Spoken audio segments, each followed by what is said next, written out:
is Cougar Sports Saturday. It's complete and another touchdown! Cougar Sports Saturday. A presentation of KSL Sports. Left wing for three. He got it again! BYU Sports Talk by Cougar fans for Cougar fans. Here are your hosts, Mitch Harper and Matt Baiamonte. On Utah's legacy home of the Cougars. KSL News Radio, 102.7 FM and 1160 AM. Hour number 2 coming your way as we're watching Texas dominate Oklahoma State, and maybe a concern going forward. I never understand, Mitch, why coaches leave players in the game during a blowout. Xavier Worthy just caught a little crossing pattern and had his ankle caught under the defender, and it did not look good. I'm not going to speculate as to what the injury is, but he's not going to be playing anymore today. Why is he playing? Yeah. It's 42-14. Xavier Worthy is critical to the success of Texas. If he's not ready for the CFP, assuming they get there, he's being helped off the field right now. I can't figure it out. We see this a lot in basketball as well, to be fair, where the game is you're up by enough points that it's a comfortable win. I don't want to see. I don't like seeing the replays of injuries, but that did not look good. Why? I just don't understand. And even Quinn Ewers is still playing. They're up 42-14. Yeah, it's maybe I could totally see Sark in the post game. Steve Sarkisian, head coach at Texas, saying, well, "Oklahoma State, this is what they do." It's 42-14. It's a 28-point lead. I know, but I'm just trying to think out loud. Are they trying to give a bird to the Big 12 on their way out the door? That could be too.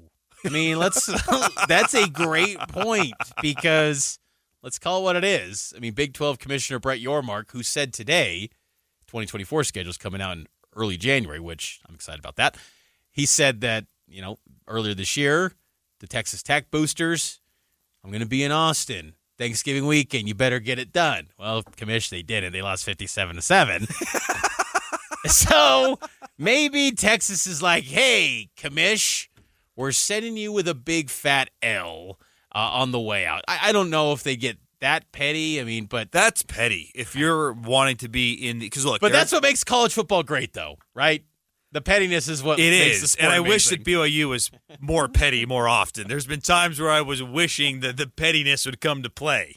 So that is a good point. That is something I do love about college football is that it's not just about the wins and the losses. Oh yeah, it's just the pettiness reigns supreme. And you think how do these 18 to 24-year-olds, how do they get factored into this, and how do they even learn these storylines of this pettiness from some, old fight in a 1981 game? But it's like it still resonates, and there's still nastiness, and that's why we love the sport, and that's why we love, BYU football. We agree that, we'd like to see a little more nastiness from this BYU team, as this year we didn't see much nasty. We didn't see quit, but we didn't see much nasty and violence and just the physicality that you grow to expect from a BYU football team under Kalani Sitake. They finished this year 5-7. Last week they had this Oklahoma State team on the ropes. They were up 24-6 at half. Did you feel this way in the press box? Because I certainly felt it in my car on the way home from St. George. I felt like after that first 3 and out, I felt like they're losing this football game. That very well be the pessimist in me, but I just felt like, they're shutting it down. They're going conservative, and that's not going to work. 100%. That 3 and out, and then followed up by Oklahoma State moving down the field with ease and scoring a touchdown. I'm like, this is Utah 2018 all over again, where right. a 3-possession lead is going to be surrendered, and it's like, this is a new ball game in a hurry. Because typically you think 18-point lead, get to at least the 5-minute mark of this third quarter. If you can still maintain that lead, you're probably winning this ball game with the new clock rules, and that you're going to absorb that thing. But no, that changed in a hurry. And BYU is sitting in the spot now as we discuss what went wrong for BYU football in 2023. I feel like one of the biggest factors for BYU this season as to the issues for this group was that the transfer portal and all the new players coming together in such a short order, it just didn't work. And I feel like there's a lot of lessons to be learned. Like, you still got to hit the portal. You don't go full Dabo Sweeney and Clemson and say, we're not going to the portal.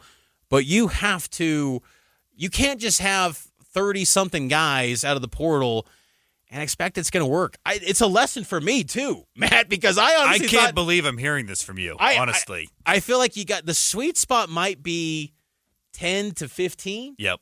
And then if you get up into the 25 range – we should be worried. Unless you're getting the best of the best portal guys that are warranting $1 million plus, BYU's not getting those guys. So you can't retool the whole roster with, 25, 30 guys. I think I underestimated. I can't believe my ears. Look, I still love the portal, and I still feel like BYU can upgrade a lot, but it was a lesson to me that it was too much. Yeah. And it was a bigger learning curve for them to come together on such short notice with how much change there was. We're still watching the Texas game. They're up 49-14 right now. They hit the portal a little bit, but they didn't rebuild their roster this year in the portal. And I feel like, to your point, that is the perfect balance where you add 10 guys. If you can look, BYU's not going to add an Adonai Mitchell, but I'm just theorizing. You add one of those, you add a couple guys here to add some depth or some star power. Something you said earlier, I think, is the key to the offseason for me. And I think this is where things went wrong a little bit last year. You got to retain your players. Like, there were some solid players that left BYU last year that could have made a difference this year. And I'm not even talking Clark Barrington. I go down to Arizona State, and you see Tate Romney. Yeah. Was he the best player on Arizona State? No. But he was a good football player. Oh, yeah. And he would have been nice at BYU, and he's still young. Like, you have to be able to retain some of those players. And I'm a little leery right out of the gate. You lose the Daly brothers at a Lone Peak. There was a lot of meat on the bone there with them. Like, those are some of the guys I think you got to retain. And then the other the elephant in the room here is, can you retain some dudes who maybe have NFL aspirations? I'm talking Ben Bywater, Tyler Batty. Like, these are guys who have eligibility on the table. And historically speaking, Mitch, these people have not stayed. And it's been a little surprising to me how many have opted to leave a year of eligibility on the table. Take a page out of BYU's book. Basketball, I should add. There's a lot of BYU can mean a lot of things. I'm specifically referencing basketball. They, for the first time in several years, retained most of their players, and look how that's working for them. So, yeah, you got to hit the portal, and you got to add some talent, but it can't be to what they did last year, because if you can hold on to some of that talent you have now, Aiden Robbins is another guy. Talk that guy back in for another year. Even though it didn't pan out like we thought, get him back, because you need the depth, you need the talent. So they have got to recruit their roster and keep as many people here as possible, and then add here and there, add some depth, defensive backfield, add some depth, quarterback room, add some depth, tight end room, but keep as many people here as possible. Off seasons are tough now for college football fans and BYU fans in particular, because it creates so much uncertainty. There's a lot of potential, but then you hear the narratives of, Matt Rule, the Nebraska head coach, saying it's going to take $1 million, 1.5, $2 million to get a good transfer portal quarterback. What? $1 million? That's tough to hear, because, look, I think BYU has resources to do that, and I think there's BYU boosters that are willing to pony up the money and make it happen. But I feel like BYU's very slow and reactionary, and where I don't know if there's a willingness to say we have a $1 million athlete leading the program. I don't know. I feel like that's. I don't think Kalani likes that. I mean, I think Kalani's willing to embrace it, but I think also he gets messaging from above him where it's like, this school is not about that, and he's just passing down the message. Kalani ultimately wants to win games, but also can maintain the culture. I think it could still work where you got a guy that's making a ton of money, and he can still be part of the culture. I just think that's got to be something that's, to me, where BYU pivots a little bit this offseason. It can't be preferred walk-on guy that's spot number 115 on the roster is basically making the same cut as QB1 or star defensive end, or that's got to change. And it was a feel-good story for a hot moment when Built Bar came in and said, we're going to pay the walk-ons and give them this and that. It's now got to be about getting the top 10 to 15 guys on your roster taken care of where they're making the big money. And also, it's like, that's just kind of how the world is in a way, where we're all aspiring for more and reaching a certain level. Like, that's just kind of what it is. And I don't think it should be this everyone's equal across the board. Like, go earn your keep and earn that big NIL payday. And there's money to be had. Like, whatever BYU people think just BYU is just so broke and they don't have the resources. Like, folks, you're underestimating BYU. I think they just always wanted to do things on the cheap. Like, now, like, you're willing to pay the market rate, like the going rate to get a quarterback, $1 million. I don't know on that level yet. Here's the thing. But they might have to do it, because if you want to actually win, think you have to. You got to pay a lot of money though to get a good quarterback in the portal. The luxury of the portal at the quarterback position, though, is there are a lot of quarterbacks hitting the portal. A lot. And I feel like there's got to be someone in there that you can identify, not like a Keaton Slovis per se, but someone who is a highly talented quarterback that was maybe overlooked out of high school. And now he sees an opportunity with a couple big years at a lower level to come up and play. Can you grab somebody like that? Because I don't know if those guys, when you say a $1 million, $2 million quarterback, instantly I'm thinking Riley Leonard at Duke. I'm thinking Dante Moore from UCLA. I'm thinking DJ Uiagalelei from Oregon State.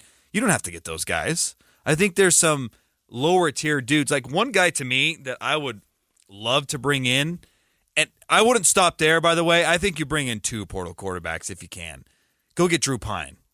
I don't think Drew Pine is the answer per se, but he had some moments at Notre Dame, and he was hurt a lot last year. And BYU recruited him last cycle. Yeah. He went to Arizona State. Can you get Drew Pine and someone else and have a quarterback battle? Doesn't that feel like a downgrade from Slovis, though? I don't know. Third school, 3 years. It's kind of the same deal. I'd almost be tempted to say, you know what? We're going to roll the dice and go with this young guy and Ryder Burton. I don't hate that. The Drew Pine thing is only interesting to me from a standpoint of Arizona State was a dumpster fire and he missed most of the year. Yeah. So we don't really, it's kind of an incomplete grade on him at Arizona State. So maybe there's something there, maybe there's not. I'm not saying go get Drew Pine and that's your answer. I'm just saying he's the kind of guy that I'm like, I think you could have. He's not going to cost $1 million, and maybe there's something there. Maybe there's not. I don't know. If you got Drew Pine that scorched BYU in 2022 in Vegas, BYU's going bowling next year, baby. You know what a name I would like to see?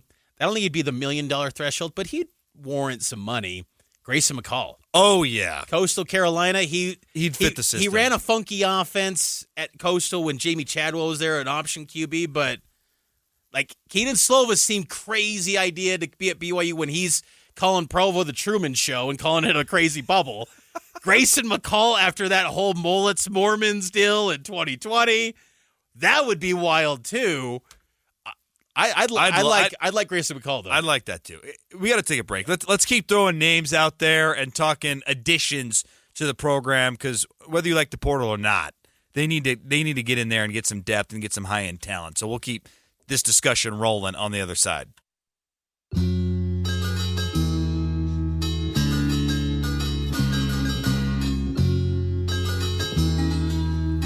All right, we're talking portal. It's portal season. So let's put a bow on the quarterback discussion. Drew Pine, that's a guy I've thrown out there. He's back in the portal. Grayson McCall from Coastal Carolina.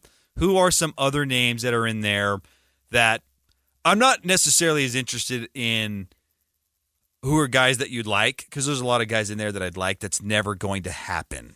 Who are some guys that are in there that you think would take a call from BYU and could also be a fit? Because one thing we did learn about this team, Mitch, and it's not a lesson I wanted to learn, but it is apparent. A-Rod needs a specific type of quarterback. He cannot just go grab anybody. He has to be dual threat. So who is out there that interests you that you think is even a remote possibility, Mitch? There's some underclassmen names from Fresno State, Logan Fife, a quarterback. I believe he's a family member of former Oregon quarterback Dan Fife, I believe. But he's someone that's like an underclassman, got a little bit of recruiting buzz out in the West Coast. Someone like that where, maybe it just doesn't work out at their first stop. They don't like that spot. So you're not feeling the third stop, guys. I'm not. I feel like that's the direct. I'd want to go with an underclassman. But at the same time, then I go, why don't you just roll with Ryder Burton?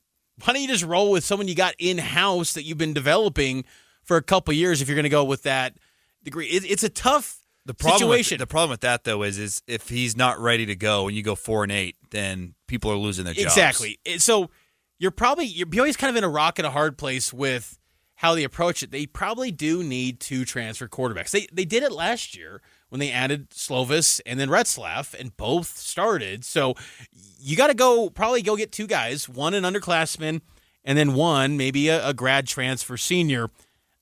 I would love a Will Howard from the standpoint of he's just an experienced guy. What about Tyler Shuck? He's in the Big 12. Tyler Shuck would be good too. I mean, Tyler Shuck was at Oregon, Texas Tech.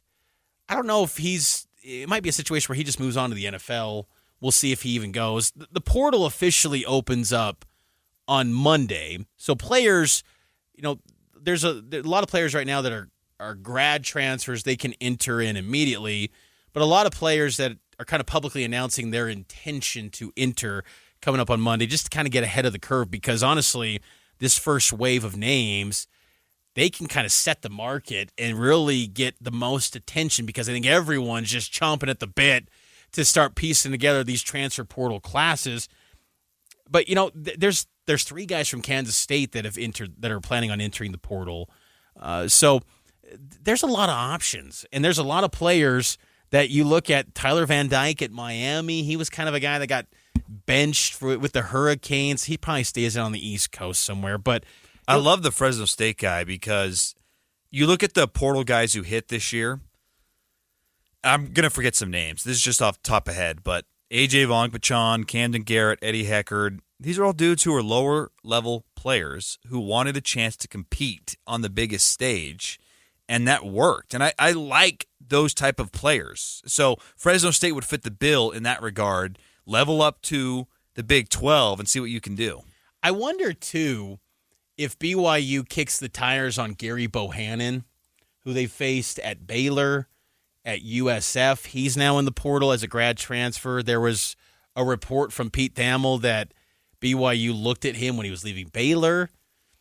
It didn't go well at USF for Gary Bohannon, but I mean, you need quarterbacks. I mean, BYU's in a spot where you can't get too picky. I mean, you don't want to just get someone, but at the same time, like, you kind of need just somebody to add some competition here.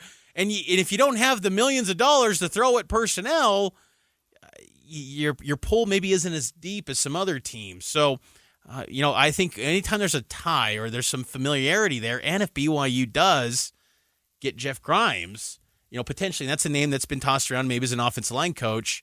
That can make sense because Gary Bohannon had a lot of success with Jeff Grimes. Taking a break, news, traffic, and weather coming your way. On the other side, we'll do a modified version of the top five. It's Cougar Sports Saturday. It's complete. Touchdown!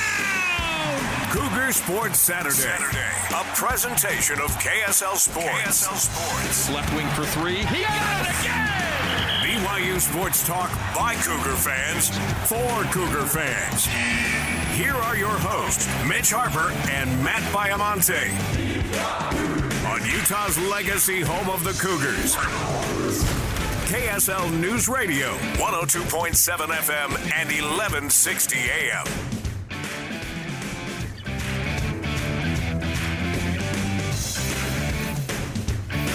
Welcome back in to Cougar Sports Saturday as I interrupt Mitch Harper. Sorry about that, Mitch. Sometimes we love to talk sports. We can't contain ourselves. That's why if you've been listening to the program for a long time, you know that we can have some good, healthy debates. We have a lot of fun on the program, and we have a lot of fun with this segment. It's going to be a little different today. Producer Nate Slack is not with us, and let me be the first to tell you we miss him dearly. Yes. But he is on a cruise somewhere in the Caribbean, and when I woke up this morning, I wished that I was Nate Slack. Me too. I hate shoveling my driveway. Not fun. So without producer Nate, we will not have a competition style of the top 5, but we're going to have the top 5 anyways.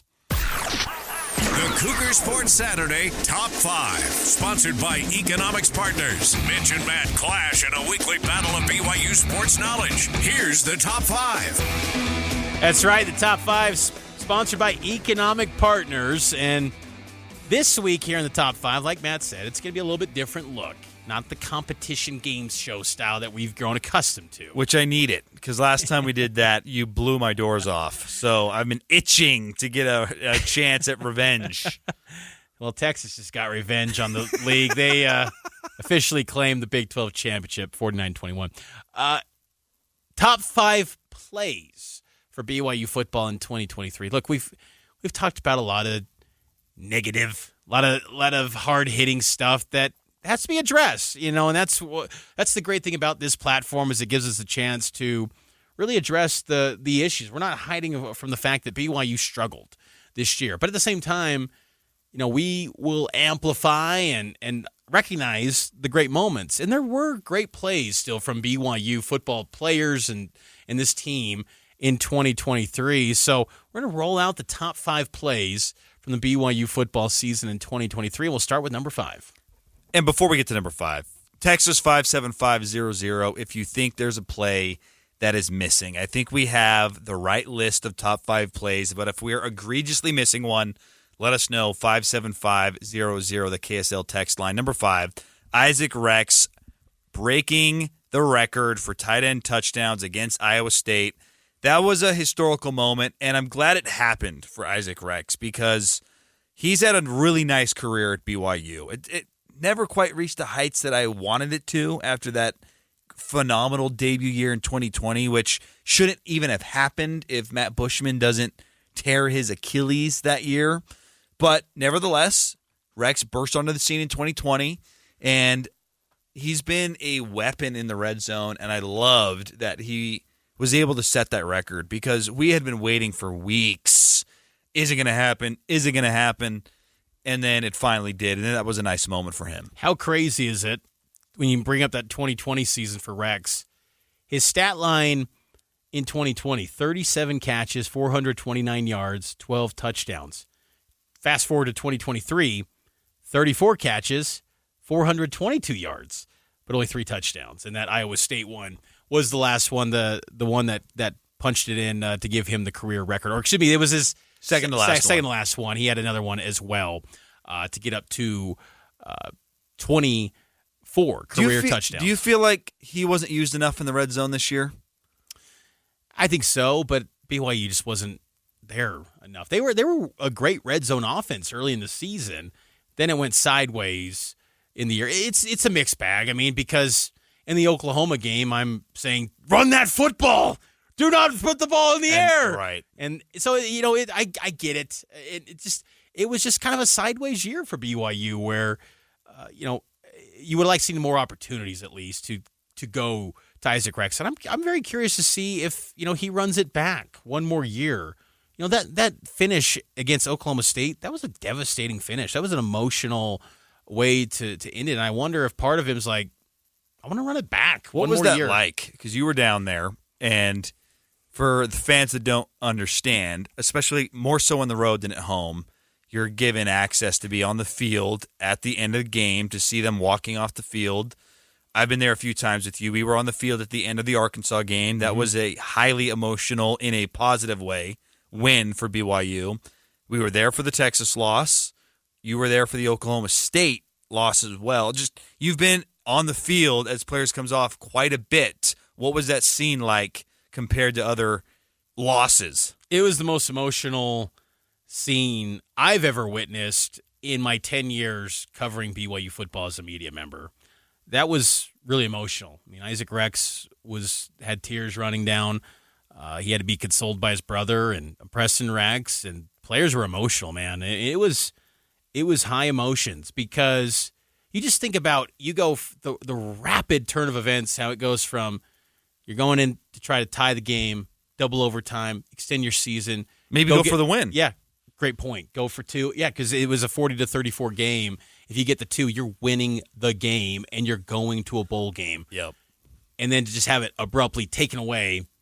On such a bang-bang play. His knee was on someone's foot, for heaven's sakes. It was high emotion. And to know that you were up 24-6, it wasn't like BYU had to scratch and claw to get in it. They were in the lead. Yeah, that was as emotional of a scene as I have witnessed in my time. It was an entertaining ball game in Stillwater, and there was another great play from the top 5 plays of the season. Number 4, Eddie Heckard, the toe tap interception against Oklahoma State.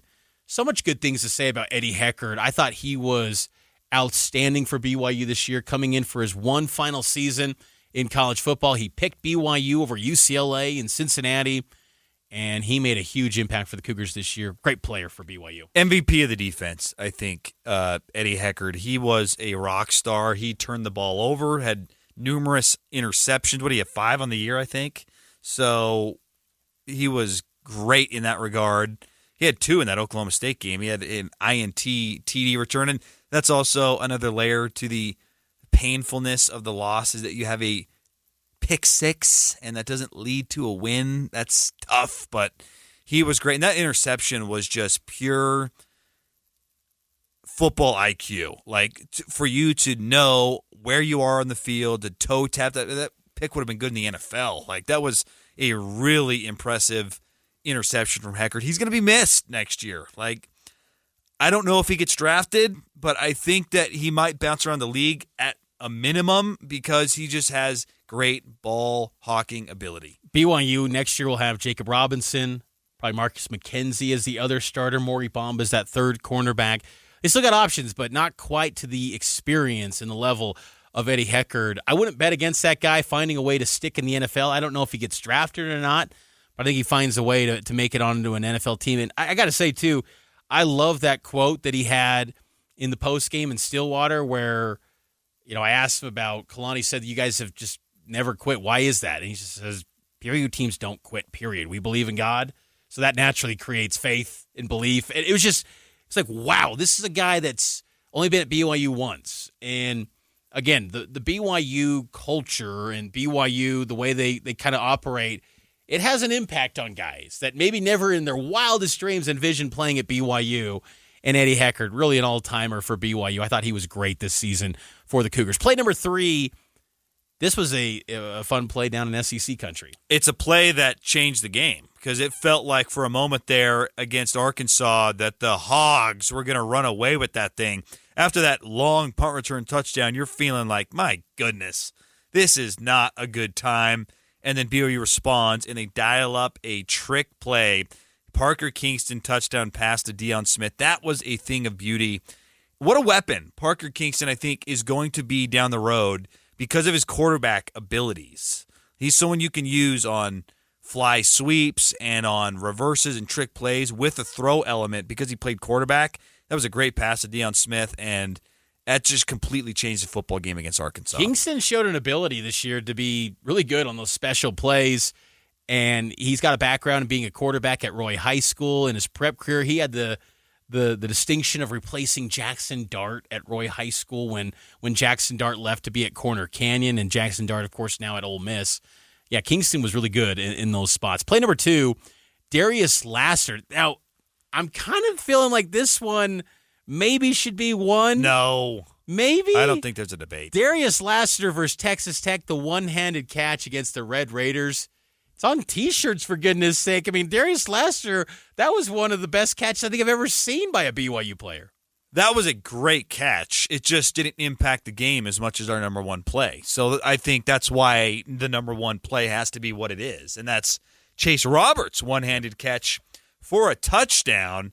That was both of those one-handed catches were outstanding, but Roberts' catch felt more impactful to that game. So that's why I feel like the Roberts one-handed catch needs to be there. But 2 great one-handed catches, and this wide receiver room, the portal hasn't opened yet, so let's see what happens. But if you can retain Roberts, Epps, Marion, and Lassiter, you're feeling good about what you're selling to a quarterback, right? It's like We got an experienced wide receiver group that made plays. Like, come here and play. We're going to rip it.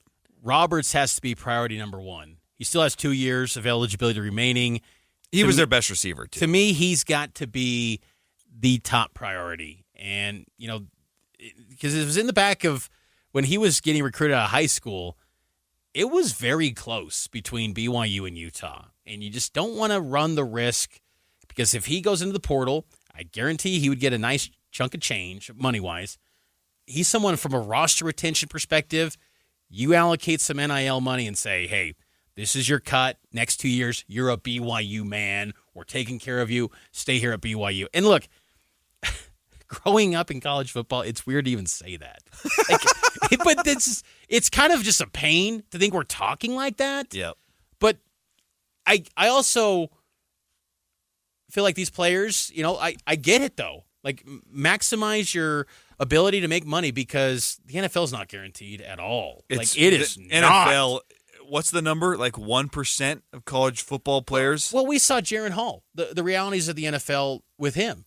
He goes in, does great for Minnesota in his first career start. He's looking awesome. Gets banged up, concussion protocol. Oh, Josh Dobbs is the best quarterback ever. It's like, no. Josh Dobbs is a career backup. Jaron Hall's got future, man. Like, he's got potential, and we've seen how terrible Josh Dobbs was. But, so I get it. Like, nothing is guaranteed in sport. Get the money while you can, but it's still kind of weird to think. And I do believe Chase Roberts, if you're going to prioritize among those wide receivers, it's him. It's not Cody Epps after what happened last year. Like, Cody, you want to come back? You said you do. Great. We're not going to – our resources aren't going to you. Like, we're not playing that game.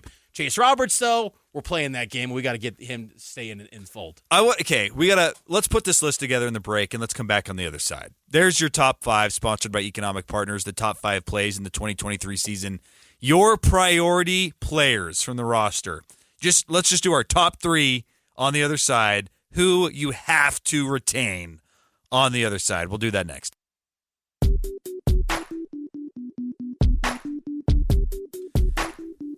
All right, Mitch. We teased this on the other side, but our top retaining priorities, before we get to that too, quick text. This is from the 509 area code, so some representation out of the state of Washington. We love it. However, and wherever you guys are listening to Cougar Sports Saturday today, we appreciate you. On our top 5 plays of the year, he said, how about Eddie Heckard's blitz, strip, and fumble recovery in the backfield? It was debated by us. We just didn't want to make the whole Arkansas game be the top 5. But, hey, you could probably argue that was the crowning jewel of the season. Was that? I thought that was against Cincy. He's thinking of the Tyler Batty comes in, and then Heckard recovers. Yeah, exactly. We couldn't have the Arkansas game be everything, because we could have thrown in a couple other plays, too, from that game. The LJ Martin TD run. The Arkansas game basically absorbed everything. All the highlights. It's kind of weird to think that after that Arkansas win, we leave Fayetteville. There's only 2 more wins. That's not hard to believe. BYU way at all. And look, the college football way is it's now about roster retention and NIL cuts and making sure players get their share to stay on the roster. So you tease, like you said, priority players that you want to see retained for BYU in 2024. Let me add, too, there's much more to the list than, for the sake of radio, we've trimmed it down.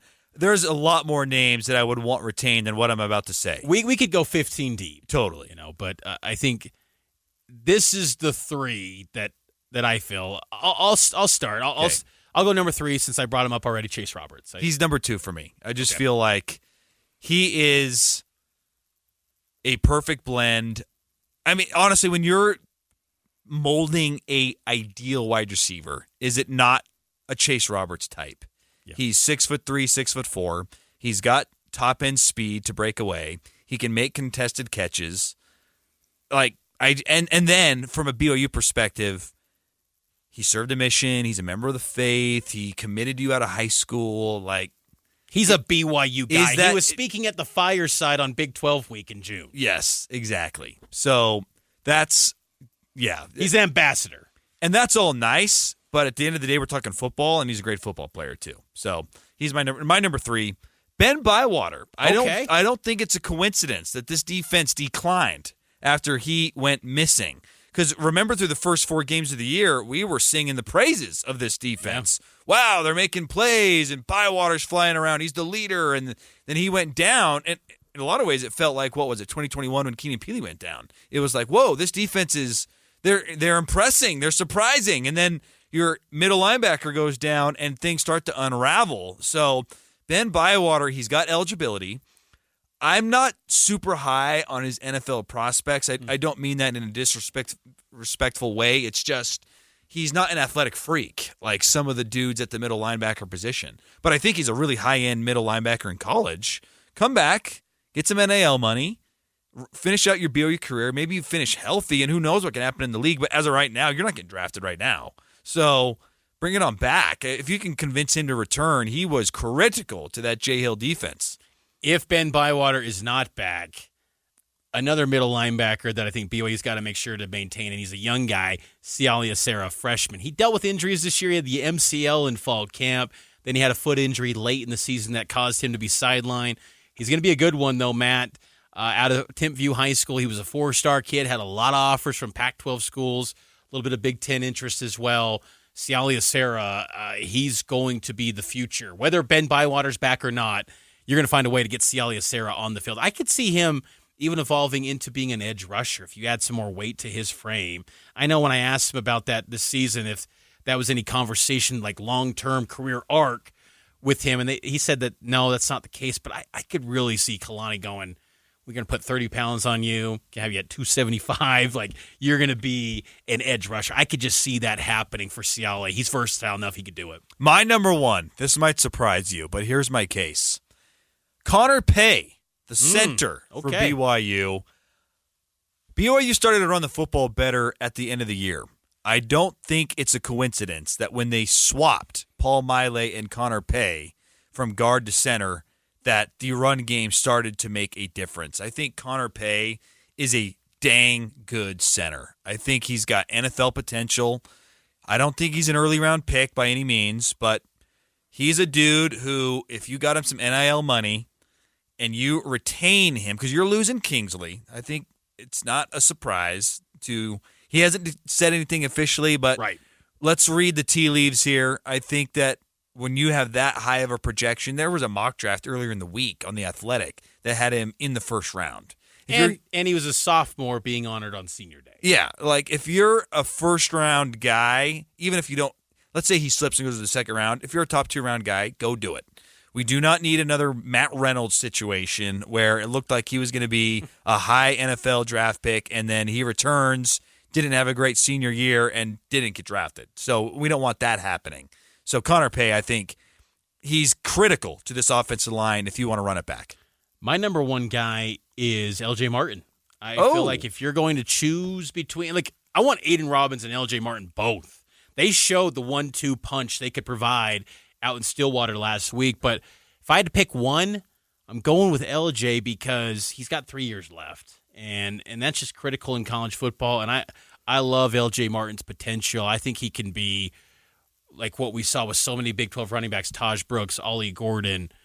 He can be a special running back in this league. I'm just really high on the prospects of LJ Martin. I think he's someone that's got to be a critical priority for BYU this offseason. News, traffic, and weather next. We'll talk about some of the offseason objectives for BYU football as they prepare for 2024. Maybe a way too early look at next season as well. And then some BYU basketball conversations with Trevor Nell and Noah Waterman next here on Cougar Sports Saturday.